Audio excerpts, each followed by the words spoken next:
நவபாஷாணத்தில் வாராகி வியாதிகள் தீர, கெட்ட சக்திகள் நீங்க, கடன் நீங்க, தொழில் பெருக நவபாஷாண நீர், திருநீர், சந்தனம் வழங்கப்படும். செவ்வாய், வெள்ளி, சனி, ஞாயிறு ஆகிய நாட்களில் அருள்வாக்கு சொல்லப்படும். வாராகி அம்மனின் அருளால் அனைத்து பிரச்சனைகளும் தீர்க்கப்படும். தொடர்புக்கு 7397533373. கடன் பிரச்சனையா, கருத்து வேறுபாடா? போன் மூலம் நியூமராலஜி. For call 766-7975-266.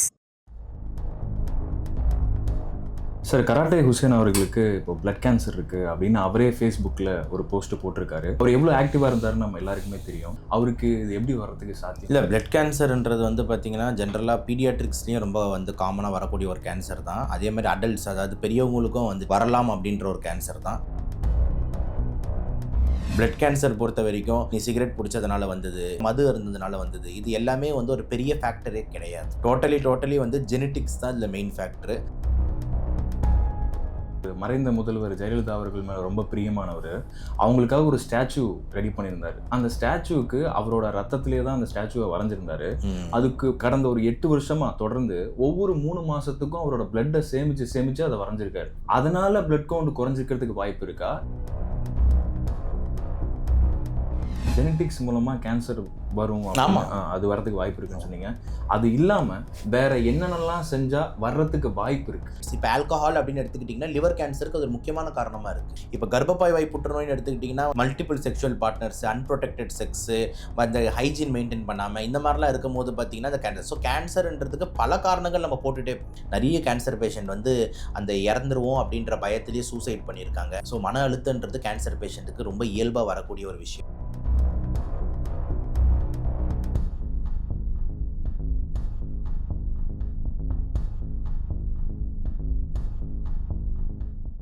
வணக்கம் சார். வணக்கம் சார். சார், கராட்டே ஹுசேன் அவர்களுக்கு இப்போ பிளட் கேன்சர் இருக்குது அப்படின்னு அவரே ஃபேஸ்புக்கில் ஒரு போஸ்ட் போட்டிருக்காரு. அவர் எவ்வளோ ஆக்டிவாக இருந்தாருன்னு நம்ம எல்லாருக்குமே தெரியும். ஸோ அப்படி இருக்கிற பட்சத்தில் அவருக்கு இது வர்றதுக்கான காரணம் எப்படி சார்? ஏன்னா ஆரம்பத்துலேருந்தே ஒரு ரொம்ப ஃபிசிக்கல் ஆக்டிவிட்டியில் ஈடுபாடு கொண்டவர். அவருக்கு இது எப்படி வர்றதுக்கு சாத்தியம்? இல்லை, பிளட் கேன்சர்ன்றது பார்த்திங்கன்னா ஜென்ரலாக பீடியாட்ரிக்ஸ்லேயும் ரொம்ப காமனாக வரக்கூடிய ஒரு கேன்சர் தான். அதே மாதிரி அடல்ட்ஸ், அதாவது பெரியவங்களுக்கும் வரலாம் அப்படின்ற ஒரு கேன்சர் தான். குழந்தைங்களில் இன்னும் கொஞ்சம் அதிகமாக தென்படும். ஓகே, பிளட் கேன்சர் பார்த்தீங்கன்னா லுக்கீமியான்னு சொல்லுவாங்க. ஓகேங்களா, லுக்கீமியான்னு சொல்லுவாங்க. லுக்கீமியா பொறுத்த வரைக்கும் பார்த்திங்கன்னா நிறைய டைப்ஸ் இருக்குது. அந்த ஏஎம்எல், ஏஎல், சிஎம்எல், சிஎல்எல் அப்படின்னு சொல்லிட்டு போயிட்டே இருக்கும். ஏஎம்எல்ன்றது acute myeloid leukaemia, AL acute lymphoid leukaemia, சினும் கிரானிக் மைலாய்டு, கிரானிக் லிம்ஃபாய்டுன்ட்டு. இதில் ஜென்ரலாக ஏஎல்எல், ஏஎம்எல் இதெல்லாம் இந்த குழந்தைங்க ஏஜ் குரூப்பில் கொஞ்சம் ரொம்ப காமனாக இருக்கும். ஓகேங்களா, இந்த வயசானவங்களுக்கு ஜென்ரலாக இந்த மாதிரி ஏஜ் குரூப்பில் இந்த சிஎம்எல், சிஎல்எல்னு சொல்லக்கூடிய இந்த பிளட் கேன்சர்ஸ் கொஞ்சம் ரொம்ப காமனாக இருக்கும். இதை தாண்டி கொஞ்சம் ரேராக மல்டிபிள் மைலோமான்னு சொல்லிட்டு கூட ஒரு பிளட் கேன்சர் இருக்குது. அது பிளட் மட்டும் இல்லாமல் போன்ஸையும் கொஞ்சம் பாதிக்கக்கூடும். ஓகேங்களா, ஸோ சிம்பிளாக சொல்லணும்னா இதுக்கெல்லாம் காரணம் என்ன அப்படின்னு பார்த்தா முழுக்க காரணம் ஜெனட்டிக்ஸ் அப்படின்றது தான் தூக்கி பழிய போட வேண்டியது இருக்குது. ஓகே, பிளட் கேன்சர் பொறுத்த வரைக்கும் நீ சிகரெட் பிடிச்சதுனால வந்தது, இல்லைனா நீ இந்த மாதிரி ஃபாஸ்ட் ஃபுட் சாப்பிட்டதுனால வந்தது, இல்லைனா நீங்கள் இந்த ஊரில் பொல்யூஷன் அதிகமாக இருக்கிறதுனால வந்தது, நீங்கள் மது இருந்ததுனால வந்தது, இது எல்லாமே ஒரு பெரிய ஃபேக்டரே கிடையாது. ஓகே, டோட்டலி ஜெனட்டிக்ஸ் தான் இதில் மெயின் ஃபேக்டரு. ஸோ ஜீன்ஸ் அப்படின்றது தான் இதுக்கு ரீசனாக இருக்குது. நிறைய விதமான மியூட்டேஷன். ஓகே, மியூட்டேஷன் பொறுத்த வரைக்கும் என்ன அப்படின்னா உங்களுக்கு தெரியும், அந்த அணு மாறுதல் அப்படின்னு சொல்லலாம். ஓகே, ஸோ அந்த அணு மாறுதல் அவங்க பிறக்கும் போதே சில நேரத்தில் பிளட்டில் ஏற்படும். அதுவும் ஜென்ரலாக இந்த சிஎம்எல், சிஎல்எல், இந்த பிசிஆர், ஏபிஎல் அப்படின்னு சொல்லிட்டு ஒரு மியூட்டேஷன்ஸ் இருக்குது. JAK2 ஸ்டாட் மியூட்டேஷன்ஸ் இருக்குது. இதெல்லாம் நிறைய பயோகெமிக்கலாக ஜெனட்டிக்ஸாக உள்ளே போகலாம். இந்த ஜெனட்டிக் மியூட்டேஷன்ஸ்னால தான் இந்த பிளட் கேன்சர்ஸ் இவருக்கு ஏற்பட்டிருக்கு. ஸோ இது இவர் பண்ண எந்த தப்புமே கிடையாது. ஓகேங்க, லைஃப் ஸ்டைலில் பண்ண எந்த தப்புமே கிடையாது.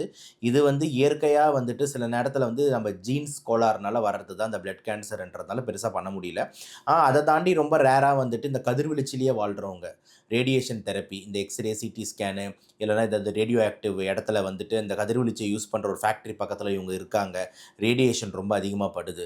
இந்த மாதிரி இருக்கும்போது சில நேரத்தில் போன் மேரோலேருந்து கேன்சர்ஸ் டெவலப் ஆக கூடுது. ஓகேங்களா, போன் மேரோன்ற இடத்துல தான் இந்த வெள்ளை ரத்தம், அப்போ இது மாதிரி நம்ம செங்குந்து ரத்தம், இந்த எல்லாமே ப்ரொடியூஸ் ஆகிற இடம் அந்த போன் மேரோ. ஸோ அந்த இடத்துல இந்த கதிர்வீழ்ச்சி பட்டு வருது. ரொம்ப ரேராக ஒரு சில ட்ரக்ஸ் இந்த மாதிரி போன் மேரோஸை சப்ரஸ் பண்ணுது. ஆனால் இவருக்கு அந்த மாதிரி எந்த ஹிஸ்ட்ரியுமே இல்லாததுனால ஜெனட்டிக்ஸ் தான் அதுக்கு மெயின் காரணமாக போடணும். ஓகே சார், அதே மாதிரி அவர் மறைந்த முதல்வர் ஜெயலலிதா அவர்கள் மேலே ரொம்ப பிரியமானவர். அவங்களுக்காக ஒரு ஸ்டாச்சு ரெடி பண்ணியிருந்தார். அந்த ஸ்டாச்சுவுக்கு அவரோட ரத்தத்திலே தான் அந்த ஸ்டாச்சுவை வரைஞ்சிருந்தாரு. அதுக்கு கடந்த ஒரு 8 வருஷமா தொடர்ந்து ஒவ்வொரு 3 மாசத்துக்கும் அவரோட பிளட்டை சேமிச்சு அதை வரைஞ்சிருக்காரு. ஸோ இப்போ எனக்கு இருக்கிற சந்தேகம் என்னன்னா, அதனால பிளட் கவுண்ட் குறைஞ்சிக்கிறதுக்கு வாய்ப்பு இருக்கா? இல்ல இப்ப அந்த ஸ்டாச்சு அங்கே தான் இருக்கு.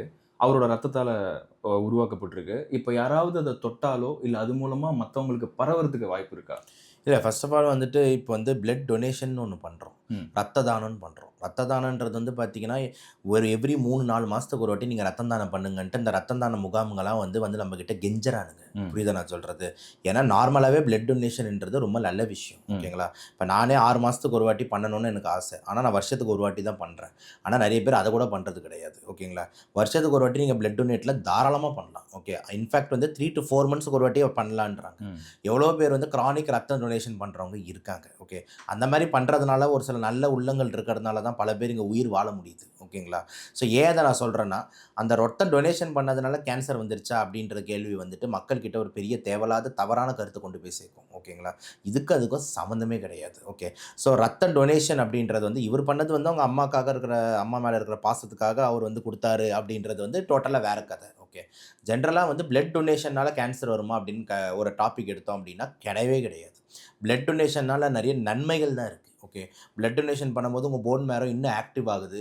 பிளட் கொஞ்சம் போயிருக்கு, புது செல்ஸாக ப்ரொடியூஸ் பண்ணுது, புது ஆர்பிசிஸ், புது டபிள்யூபிஸை ப்ரொடியூஸ் பண்ணுது. ஸோ ஒரே விஷயமே சர்க்குலேட் ஆகாமல் நியூ செல்ஸாக ப்ரொடியூஸ் ஆகுது. ஸோ அதனால் பிளட் டொனேஷன் வந்து பண்ணுறது வந்து ரொம்ப நல்ல விஷயம் தான். ஆனால் யார் பண்ணுறோம் பண்ணக்கூடாதுன்றதுல ஒரு சில க்ரைட்டீரியா இருக்குது. இப்போ எக்ஸாம்பிள் வந்து ஆல்ரெடி உனக்கு ஹெச்ஐவி பேஷண்ட்டாக இருக்குன்னா நீ பிளட் டொனேஷன் பண்ணக்கூடாது. ஆல்ரெடி நீ கேன்சர் பேஷண்ட்டாக இருக்கீங்கன்னா நீ பிளட் டொனேஷன் பண்ணக்கூடாது. ஏன்னா உடம்பு ஒத்துழைக்காது. 2 3 சுகர் பேஷண்ட்ஸோட பிளட் எடுத்துக்க மாட்டாங்க. ஹை பிபி இருந்ததுன்னா பிளட் டொனேஷன் எடுத்துக்க மாட்டாங்க. உங்கள் ஹீமோகுளோபின் கவுண்ட் 12 கிராமுக்குள்ளே இருந்தால் உங்கள் பிளட் டொனேஷன் எடுத்துக்க மாட்டாங்க. நீங்கள் அண்டர் வெயிட் இருந்தால் பிளட் டொனேஷன் எடுத்துக்க மாட்டாங்க. இதெல்லாமே வந்து பிளட் டோனருக்கு உள்ள ஒரு கேரக்டரிஸ்டிக்ஸ். இப்போ இவர் வந்து ரத்தத்தை வந்து கொடுத்து அங்கே செஞ்சாங்கன்னா கண்டிப்பாக ரத்தம் எடுக்கிறவங்க வந்து ஒரு ஹெமட்டாலஜிஸ்டாக தான் இருப்பாங்க. அதாவது வந்து இந்த ரத்தத்தை எடுக்கிறதுக்குன்னு ஒரு தனி டாக்டர் இருக்கார், அவர் தான் ஹெமட்டாலஜிஸ்ட். அவங்க வந்து பார்த்திங்கன்னா ரத்தம் நல்லா இல்லாமல் போய் எடுக்க மாட்டாங்க. ஓகேங்களா? ஒரு பிளட் டொனேஷன் போகிறாங்கன்னா கண்டிப்பாக நான் சொன்ன அந்த 4 விஷயத்தை செக் பண்ணுவாங்க. செக் பண்ணிவிட்டு இவருக்கு ஹெச்ஐவி இருக்கா, இல்லைனா வந்து கேன்சர் இருக்கா, இல்லைனா வந்து பார்த்திங்கன்னா சுகர் இருக்கா, இதெல்லாம் ஹீமோகுளோபின் நார்மலாக இருக்கா, இதெல்லாம் இருந்ததுக்கப்புறம் தான் அந்த 300-400 ml வெளியவே எடுப்பாங்க. ஓகேங்களா? இதெல்லாம் எதுவுமே வந்து செக் பண்ணாமலாம் எடுக்கவே மாட்டாங்க. நம்மளே கையை கிழிச்சிக்கிட்டு இப்படி கொடுத்தா தான் உண்டே தவிர டாக்டருங்க யாரும் எடுக்க மாட்டாங்க. அப்படின்னு இருக்கும்போது அந்த டைம் அப்போ அவர் கொடுக்கும்போது இவர் டோட்டலி ஹெல்த்தியாக தான் இருந்திருப்பார். அவருக்கு இந்த நோய் இல்லாமல் இருந்திருக்கும். ஓகே, இதெல்லாம் செக் பண்ணியிருப்பாங்க. ஏன்னா அந்த பிளட் டொனேஷன் அப்படின்னும் போது அந்த கேம்ப்னு எடுத்துக்கிட்டிங்கன்னா அந்த இடத்துல வந்து ஒரு மைக்ரோபயாலஜிஸ்ட், பெத்தாலஜிஸ்ட் எல்லாம் ரெடியாக உட்காந்துக்கிட்டு இருப்பாங்க. நமக்கு இப்படி நம்ம கொடுக்கறதுக்கு முன்னாடி நம்மளை ஆய்வு செஞ்சுட்டு அப்புறம் தான் அந்த டொனேஷன் இடத்துக்கு அனுப்புவாங்க. நம்ம ஆய்வுலேயே நம்மளோட ஒரு துளி ரத்தத்தை வச்சுக்கிட்டு இவன் ஹீமோகுளோபின் எவ்வளோ இருக்குது, வெயிட் மிஷின் இவன் வெயிட் எவ்வளோ இருக்குது, இவன் பிபி எவ்வளோ இருக்குது, இவனுக்கு சுகர் இருக்கா, அப்நார்மல் செல்ஸ் ஏதாவது தெரியுதா, ஹெச்ஐவி நெகட்டிவ் கூட பிளட் டொனேஷனுக்கு அப்புறம் செக் பண்ணுவாங்க. ஏன்னா ஒரு பிளட்டை வந்து செலுத்துறதுக்கு முன்னாடி டேரெக்டாக வந்து அந்த பிளட்டு எடுத்துட்டோமா அடுத்து இந்த பேஷண்ட்டுக்கு ஏற்ற மாட்டாங்க. லேபுக்கு போயிட்டு அந்த பிளட் லேபில் வந்து அந்த பிளட்டை செக் பண்ணிவிட்டு அந்த பிளட்டில் ஹெச்ஐவி கிருமி இல்லை, ஹெப்படைட்டிஸ் கிருமி இல்லை, கேன்சர் மாதிரி எதுவும் இல்லைன்னு செக் பண்ணிவிட்டு தான் அந்த ப்ரிசர்வ் பண்ணுவாங்க. ஓகேங்களா? அப்படி இருக்கிற கட்டத்தில் வந்து அந்த மாதிரி டைமில் அவருக்கு அந்த மாதிரி ஏதாவது இருந்திருந்ததுன்னா உடனே தெரிஞ்சிருக்கும். ஸோ அதனால் வந்துட்டு அவர் வந்து ரத்தம் தானம் பண்ணும்போதே அவருக்கு வந்து ரத்தம் தானம் பண்ணதுனால ஒரு கேன்சர் வந்துருச்சா, இல்லைனா அதனால இவருக்கு இப்போ இந்த டபிள்யூபிசி கவுண்ட் குறைஞ்சிருச்சானா சம்மந்தமே கிடையாது. ஓகேங்களா? ஸோ பிளட் டொனேஷன் ரொம்ப நல்லது, அதை நம்ம ஆதரிக்கணுன்றதுல மாற்று கருத்து இல்லை. இன்ஃபேக்ட் இப்போலாம் ஆர்கன் டொனேஷன் லெவலுக்கு பேசிக்கிட்டு இருக்கோம். ஓகேங்களா? உறுப்புகளே தானம் செய்யுங்க. நம்ம இறந்து போகிறோம், ஒரு மக்களை வந்து போய் எரிக்கிறாங்க. ஓகேங்களா? உடம்பு ஃபுல்லாக அழிஞ்சு தான் போகுது. ஆனால் அந்த உறுப்பு வந்து பார்த்திங்கன்னா அந்த கண்ணு பல கண்களை பேச வைக்குது. ஓகேங்களா? அந்த தோல் வந்து பல விஷயத்துக்கு யூஸ் ஆகுது, எலும்பு பல விஷயத்துக்கு யூஸ் ஆகுது. அதே மாதிரி நம்ம பாடியே வந்து பார்த்திங்கன்னா நம்ம வந்து கெடாவர் வந்து நம்ம பாடியை வந்து கொடுத்து ஒரு மருத்துவமனைக்கு கொடுத்தோம் அப்படின்னா அது மூலயமா 200 கணக்கான அங்கே படிக்கிற ஃபஸ்ட் இயர் மாணவர்கள் வந்து அந்த உங்கள் பாடியை வச்சு கற்றுக்குறாங்க. ஓகேங்களா? ஸோ தேவையில்லாமல் மண்ணுக்கோ இல்லைனா வந்து அந்த எலக்ட்ரிக் சுடுகாட்டுக்கு சாம்பலாக அந்த உடம்பு வந்து பார்த்திங்கன்னா ஒரு மருத்துவ மாணவர்கள் வந்து தெரிஞ்சுக்கிறதுக்கு இன்னும் யூஸ்ஃபுல்லாக இருக்குது. அதனால் நிறைய பேர் இப்போ பாடி டொனேஷன், ஆர்கன் டொனேஷன் இந்த லெவலுக்கு பேசிக்கிட்டு இருக்கணும் போது பிளட் டொனேஷன்ன்றது காலங்காலமாக ரொம்ப நாளாக இருக்கிற ஒரு விஷயம். ஓகேங்களா? அதனாலலாம் கேன்சர் வரவே வராது. அது முற்றிலும் நான் வந்து மறுக்கிறேன், அதில் டவுட்டே கிடையாது. ரெண்டாவது வந்து இப்போ அவர் செஞ்ச சிலையை வந்து யாராவது தொட்டால் வருமானது வாய்ப்பே கிடையாது. ஏன் அப்படின்னா வந்து அந்த பிளட்டோட அந்த கலர் மேபி அப்படி இருக்குமே தவிர, கலர் தான் இருக்குமே தவிர அந்த செல்ஸ்லாம் அழிஞ்சிரும். ஓகேங்களா? ரத்தம் வந்து கொஞ்ச நேரத்தில் வெளியே வந்த உடனே வந்துட்டு அதில் இருக்கிற அந்த செல்ஸ் எல்லாம் டக்குன்னு ஆக்சிடைஸ் ஆகும் ஏர் பட்டு. நம்ம உள்ளே இருக்கும் போது தான் அதுக்கு வந்து அந்த இயற்கை இருக்குது. அப்போ தான் வந்து அதுக்கு ஆக்சிஜன் போகும், கார்பன் டை ஆக்சைடு கொடுக்கும், எனர்ஜி கொடுக்கும். அது வந்து செயல்பாடில் இருக்கும். ரத்தம் வெளியே வந்தோடனே செயல்பாடு இழந்த உடனே அங்கே இருக்கிற ஆர்பிசி, அந்த டபிள்யூபிசின்னு சொல்லக்கூடிய அந்த ஒயிட் பிளட் செல்ஸ், வெள்ளை அணுக்கள், ரெட் அணுக்கள், பிளேட்லெட்டு எல்லாமே இறந்துருது. ஓகேங்களா. அப்போ வெறும் அந்த ரத்தம், இப்போ நீங்களே ரத்தம் பார்த்தா அந்த ரத்த கரை தான் இருக்குமே தவிர அதில் உயிர் இருக்காது. ஓகேங்களா. ஸோ அதில் அவர் செஞ்சிருக்காருன்றது வந்து அவர் பாசத்தை தான் காமிக்கிறதே தவிர மற்றபடி அந்த சிலையை தொடுறதுனால ஏதாவது ஆகுமானா ஆகவே ஆகாது. ஸோ அதனாலேயும் அந்த விஷயத்தில் நம்ம வந்து பயப்பட வேண்டிய அவசியம் இல்லை. சரி, இப்போ பிளட் டொனேஷன் அப்புறம் ஆர்கன் டொனேஷன் பற்றிலாம் நீங்கள் சொன்னீங்க.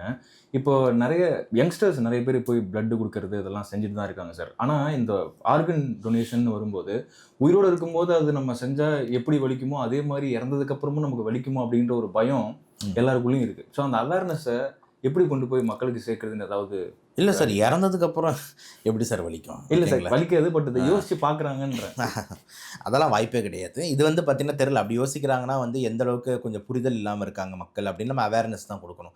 கண்டிப்பாக ஒருத்தவங்க வந்து இறந்துட்டாங்கன்னா உங்களுக்கு சென்சேஷனே இருக்காது. ஒன்றும் இல்லை, இப்போ நம்மளுக்கு வந்து மருத்துவ ஒரு ஊசி கொடுத்தாலே நீங்கள் முழிச்சிட்டு இருப்பீங்க, உங்கள் கண்ணு எதிர்க்க வந்துட்டு தையல் போடுவாங்க, உங்களுக்கு அங்கே வலியே தெரியாது. அதுதான் மருத்துவ ஊசி லிக்னோகேன் பண்ணுற வேலை. ஓகே, இதோட ஸ்ட்ராங் அனஸ்தட்டிக்ஸ், இப்போ ஜென்ரல் சர்ஜரி பண்ணுற, ஓப்பன் பைபாஸ் பண்ணுற, ஒருத்தவங்களோட நெஞ்சை வந்து பொளந்து ஒருத்தரோட ஹார்ட் எடுத்து இன்னொருத்தருக்கு வைக்கிறோம், ஒருத்தரோட நெஞ்சை 2ஆக பொளந்து ஒருத்தவங்களோட லங்ஸ் எடுத்து இன்னொருத்தருக்கு வைக்கிறோம், வலி இல்லாமல் தானே பண்ணுறோம். அதுதான் வந்து அனஸ்தீஷியா. ஓகேங்களா. ஆனால் அதெல்லாம் உயிரோடு இருக்கும் போதே பண்ணுறோம். இப்போ நீங்கள் கேட்குற கேஸை இறந்துட்டாங்க இருக்கும்போது வந்துட்டு பாடியில் சென்சேஷனே இருக்காது சார், உயிரே இருக்காது, சென்சேஷனே இருக்காது, தொட்டது ஒன்றுமே தெரியாது, ஆள் நினைவே இருக்காது, சென்சேஷன், ஆள் உயிரே போயிடுச்சு, ஹார்ட்டே வேலை செய்யல அப்படின்னு இருக்கும்போது அதெல்லாம் வந்துட்டு தேவையில்லாமல் கற்பனை அப்படின்னு தான் நான் பார்க்குறேன். கண்டிப்பாக எல்லாமே அந்த ஆர்கன் டொனேஷனுக்குலாம் வந்து வர்றதுன்றது ரொம்ப நல்ல விஷயம். ஒரு இனிஷியேட்டிவ்ஸாக நிறைய டாக்டர்ஸ் வந்துட்டு என்ரோல் பண்ணி அவங்க ஃபேஸ்புக், இன்ஸ்டாகிராம்லலாம் போடுறாங்க. I'm a proud organ donor, I'm a proud organ டோனர்னு போடுறாங்க, ஐம் எ பிளட் டோனர்னு போடுறாங்க. அதெல்லாம் நல்ல விஷயம். ஓகேங்களா. அதெல்லாம் வந்துட்டு சமூக இந்த அமைப்பெல்லாம் இருக்குங்களே, நம்ம ரோட்டரி கிளப்பும் சரி, லயன்ஸ் கிளப்பு, இவங்கள மாதிரி விஷயங்கள், ப்ளஸ் நீங்கள் சொல்கிற மாதிரி நிறைய காலேஜ் யங்ஸ்டர்ஸு, இந்த என்எஸ்எஸ் இந்த இதெல்லாம் இருக்காங்கல்ல, இந்த கேம்ப்ஸ்லாம், இவங்க எல்லாருமே ஒன்று சேர்ந்து இந்த மாதிரி விஷயங்களை வந்து முன் கொண்டு வரணுன்றதுல ரொம்ப இம்பார்ட்டன்ட் தான்.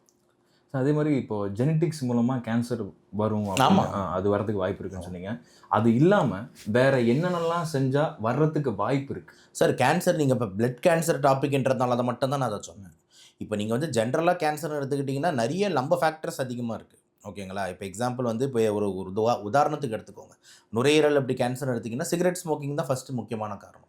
டெல்லி மாதிரி ஒரு மாநகரத்தில் நீங்கள் வந்து பிறந்ததுலேருந்து வாழ்ந்துக்கிட்டு இருந்தால் இப்போ சின்ன வயசுலேயே கேன்சர் வருது, 35 வயசுல லங் கேன்சர் வருது. ஏன்னா அந்த பொல்யூஷனில் அவன் 30 வருஷமாக வாழ்ந்துட்டு இருக்கான், சிகரெட் ஸ்மோக்கிங்க்கு ஈக்குவல் ஆகிடுது. ஓகேங்களா. ஸோ அப்போ அந்த மாதிரி பேட் ஹேபிட்ஸ். இப்போ ஆல்கஹால் அப்படின்னு எடுத்துக்கிட்டிங்கன்னா லிவர் கேன்சருக்கு அது ஒரு முக்கியமான காரணமாக இருக்குது, கிட்னி கேன்சருக்கு ஒரு முக்கியமான காரணமாக இருக்குது. ஸ்மோக்கிங் வந்து தலையிலேருந்து கால் வரைக்கும் ஒரு 10-15 கேன்சரை உண்டாக்குது. ஓகேங்களா. அதே மாதிரி வந்து நம்ம இது மார்பக புற்றுநோயின்னு எடுத்துக்கிட்டிங்கன்னா நிறைய வந்துட்டு நம்மளோட ஃபேட்டு, ஒபிசிட்டி, நம்ம சேச்சுரேட்டட் ஃபேட்ஸ், அதாவது இந்த மைதா, இந்த மாதிரி பேக்கரி ஃபுட்ஸு இதெல்லாம் அதிகமாக சாப்பிட்றதுனால வர்றது தான் இந்த குடல் கேன்சர், மார்பக புற்றுநோய் இதெல்லாம். இப்போ கர்ப்பப்பை வாய் புற்றுநோயின்னு எடுத்துக்கிட்டிங்கன்னா multiple sexual partners, unprotected sex, அந்த ஹைஜீன் மெயின்டைன் பண்ணாமல் இந்த மாதிரிலாம் இருக்கும் போது பார்த்திங்கன்னா இந்த கேன்சர். ஸோ கேன்சர்ன்றதுக்கு பல காரணங்கள் நம்ம போட்டுகிட்டே போகலாம். ஓகேங்களா. அதில் வந்து மாற்று கருத்தே இல்லை. ஆனால் அதில் வந்துட்டு ஜெனட்டிக்ஸும் ஒரு இம்பார்ட்டன்ட் காரணம். இப்போ நம்ம பேசுகிற டாபிக் பிளட் கேன்சர்ன்றதுனால தான் ஜெனட்டிக்ஸ்னு சொன்னேன். ஆனால் இப்போ நீங்கள் ஒரு பர்டிகுலர் உறுப்போட கேன்சர்னு எடுத்துக்கிட்டிங்கன்னா அந்த உறுப்புக்கு என்னென்னலாம் காரணங்கள்னு சொல்லிட்டு மாறும் அப்படின்றது தான் நம்ம பார்வையாக இருக்குது. சரி, இப்போது கேன்சர்னால் அது ஒவ்வொரு கேன்சருக்கும் அது க்யூரபிளா இன்க்யூரபிளா அப்படிங்கிறது இருக்கும்.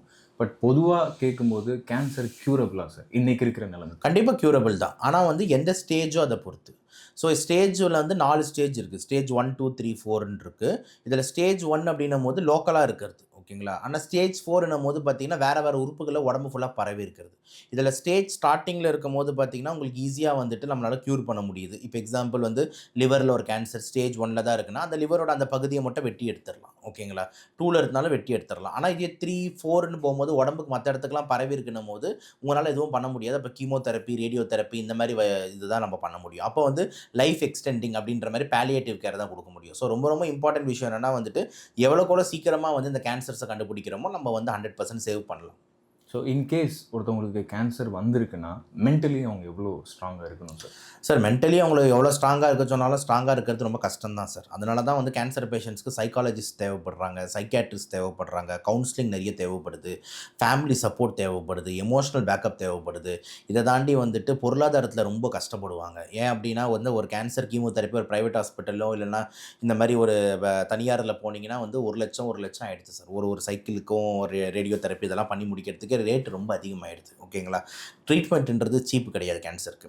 அப்போ அரசை சார்ந்து தான் அவங்க இருக்காங்க. அப்போ அரசை சார்ந்து நம்ம போகும்போது பார்த்திங்கன்னா வந்துட்டு மேக்ஸிமம் வந்து எவ்வளோ வந்து கேர் வந்து லட்சக்கணக்கான பேஷண்ட் வரும்போது அதுக்கேற்ற அளவுக்கு நம்மளால் கேர் பண்ண முடியுமா? அந்த சைக்காலஜிஸ்ட்டை போட்டு இதை பண்ணி அவனுக்கு ட்ரீட்மெண்ட் கிடைச்சாலே பெரிய விஷயமா இருக்குது. அப்படின்றக்கும் போது அவன் மனநிலையை பார்த்துக்கிறதுக்கு எந்த அளவுக்கு நம்ம முக்கியத்துவம் தர முடியும் அப்படின்றது கொஞ்சம் கேள்விக்குறியாக தான் இருக்குது. ஸோ கண்டிப்பாக நீங்கள் சொல்கிற மாதிரி வந்துட்டு சைக்காட்ரிஸ்ட், சைக்காலஜிஸ்ட் இவங்க எல்லாருமே தேவை. ஏன்னா இவங்களுக்கு வந்து மன அழுத்தம் ரொம்ப அதிகமாக இருக்கும். நிறைய கேன்சர் பேஷண்ட் வந்து அந்த இறந்துருவோம் அப்படின்ற பயத்திலேயே சூசைட் பண்ணியிருக்காங்க. நிறைய பேர் வந்து இறந்துருவோன்ற பயத்தில் வந்து குதிச்சிருக்காங்க. அவங்களே ஹார்ம் பண்ணியிருக்காங்க. நிறைய விஷயங்கள் இந்த மாதிரி நடந்திருக்கு. ஸோ மன அழுத்தன்றது கேன்சர் பேஷண்ட்டுக்கு ரொம்ப இயல்பாக வரக்கூடிய ஒரு விஷயம். ஆனால் அதெல்லாம் போராடி வெளியே வர முடியுமா அப்படின்னு சொல்லிட்டு நிறைய சர்வைவர்ஸ் இருக்காங்க. ஸோ அந்த ஃபேஸ் அப்போ அவங்களுக்கு ஒரு proper care, proper family support, emotional support தேவைன்றதுல மாற்று கருத்து. நவபாஷானத்தில் வாராகி வியாதிகள் தீர, கெட்ட சக்திகள் நீங்க, கடன் நீங்க, தொழில் பெருக நவபாஷான நீர், திருநீர், சந்தனம் வழங்கப்படும். செவ்வாய், வெள்ளி, சனி, ஞாயிறு ஆகிய நாட்களில் அருள்வாக்கு சொல்லப்படும். வாராகி அம்மனின் அருளால் அனைத்து பிரச்சனைகளும் தீர்க்கப்படும். தொடர்புக்கு 7397533373. கடன் பிரச்சனையா, கருத்து வேறுபாடா, ஃபோன் மூலம் நியூமராலஜி. For call 7667975266.